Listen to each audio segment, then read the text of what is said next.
Banjo-Kazooie is beloved today, having just recently celebrated its 20th anniversary. It's a mostly family-friendly adventure featuring a bird and bear duo as they conquer the tower of the Wicked Witch Gruntilda. With goal of rescuing Banjo's sister, stolen away simply because of her beauty, today I'll be discussing how these misleading cartoony visuals can hide some genuinely scary secrets. But first, let's see just how fearless British developers Rare can be in sneaking their adult brand of humor in this E-rated game very frequently. Writing dialogue for the characters, that was always good fun. Just seeing how many innuendos you could slip in and hope that they wouldn't then get cut afterwards. As the thumbnail may have already suggested, while Banjo-Kazooie is quite tame in sexual themes, there's certainly vibes here and there that this was the team that went on to make the mature parody of this animal mascot genre Conker's Bad Fur Day. And I'm not talking about the Conker cameo displayed in the shipmates' quarters here. No, I mean the innuendo so cleverly included.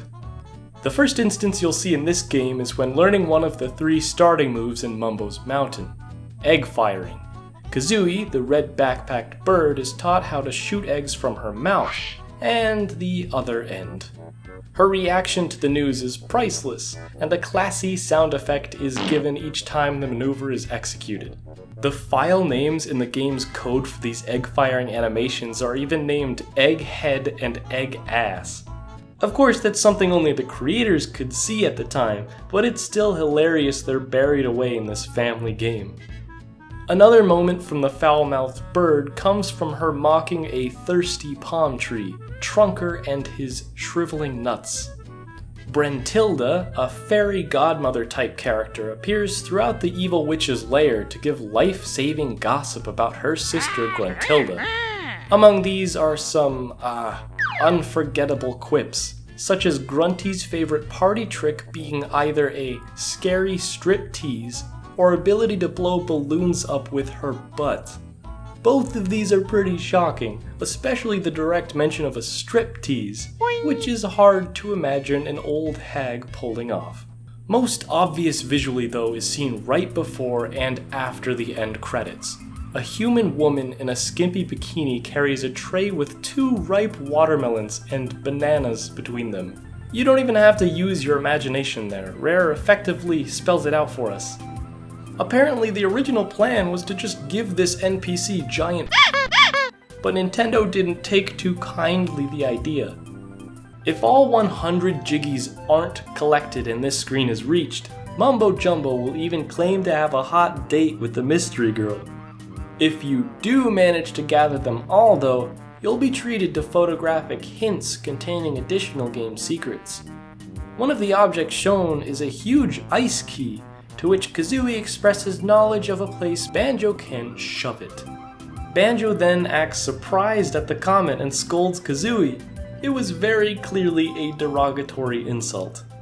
Going back to Mumbo and his womanizing, he'll even turn traitor during the alternate ending game over sequence when Gruntilda successfully steals away Tootie's looks. From decrepit to desirable, he'll offer a flower and request that the beautified witch come back to his hut. That moaning too, as her voice is incredibly suggestive. The last things I want to mention come from some juicy behind-the-scenes details revealed by music composer Grant Kirkhope. He provided many voices for varying characters in the game, including Mr. Mumbo himself. The spell chanted for all of Banjo's transformations is Uminaka. Uminaka! Naturally, you'd think this was gibberish like the way the rest of the character voices are put together, but it's actually a phrase the man uttered during a groin examination of all things. Uminaka is actually in the UK, knackers is a slang for balls, testicles. You guys got a lot of slang for balls. Yeah, so you got genets, you got all that shit. So the thing is, my balls hurt, so I said it wouldn't be funny. Uminaka is like, oh man, it hurts my neck. Uminaka is like, Uminakas. Oh, Uminak, really? Really? That's why he says that? That's why he says Uminakas. A name for Grunty's dog is also the blunt Big Naka, as revealed again by her sister. Grant's verbal shenanigans didn't end there, as he also voices the flower urns in Mad Monster Mansion. Upon planting Kazooie's eggs into each, they'll thank you by, well, saying thank you in a spooky, elongated tone. Thank you. This, however, sounds like you, something Grant was frustrated with and just simply couldn't get down right upon Nintendo's request for a rereading. A final instance of a hidden adult joke that was probably intentional, considering Rare's track record, is the giant turtle in Bubblegoop Swamp being named Tanked Up. Tanked up is a term referring to getting wasted. And this may be a stretch, but by extension, since all of the turtles have similar naming schemes, the smaller Tip-Tup could be a parallel to getting tipsy. Moving on from this raunchy humor, let's now discuss the very real scare tactics the company incorporated into this adventure, with 4 of the game's 9 worlds featuring elements of fear. So the first 2 levels of Banjo-Kazooie suggest nothing but pure, whimsical fun. Mumbo's Mountain and Treasure Trove Cove, with one glaring exception being Snacker the Shark and his theme, are void of anything scary and seem to outline the tone for the rest of the game. It isn't until World 3, Clanker's Cavern, that a real change in atmosphere grins its golden metallic teeth. Comparatively, access to this stage requires getting the bear's hands dirty, quite literally, as the entrance is located in the underbelly of this tower. Dingy, dripping pipes and a swim through sewer water foreshadow what's to come.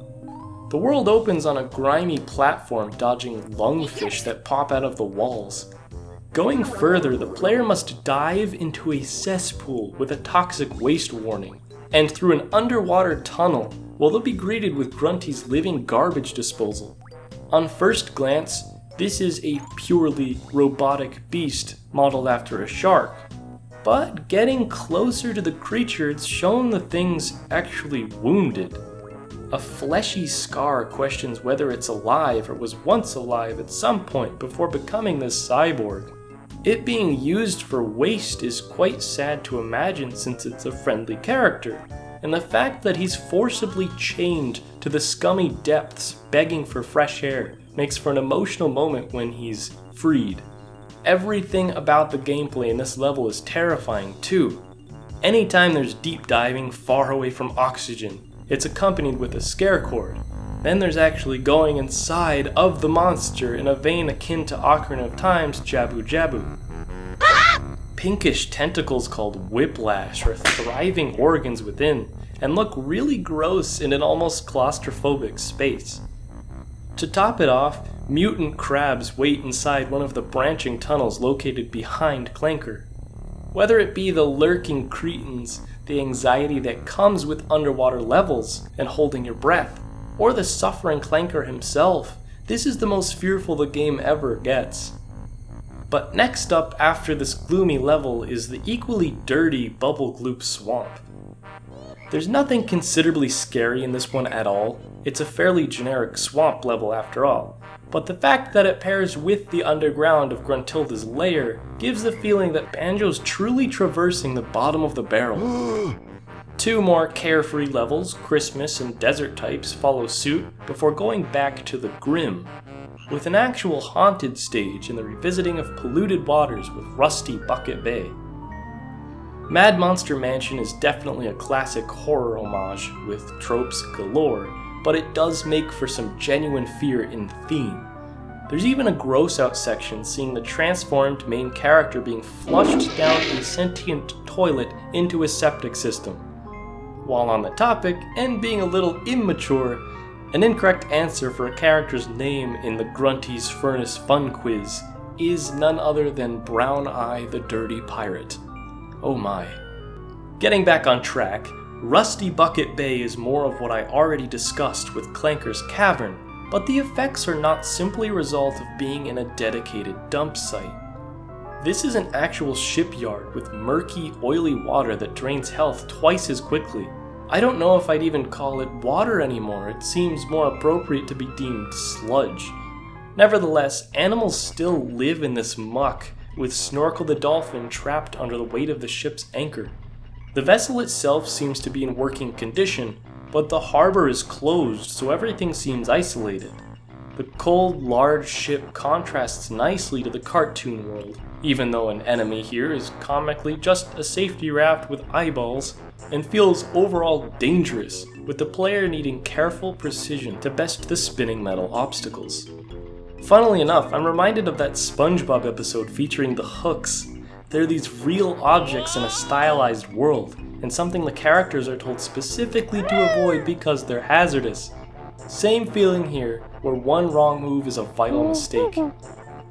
The stress is made even worse on the N64 version, where collectibles like notes aren't saved and totally reset upon retrying the level. That's real horror. So the final dark aspect about this game I want to talk about is the final battle with Grunty, testing all of the acquired knowledge throughout the quest. After a satisfying tumble with the witch, the mighty Ginjonator is revived by Kazooie's eggs and repeatedly dive bombs the hag until her defenses fall and she plummets straight into the ground below.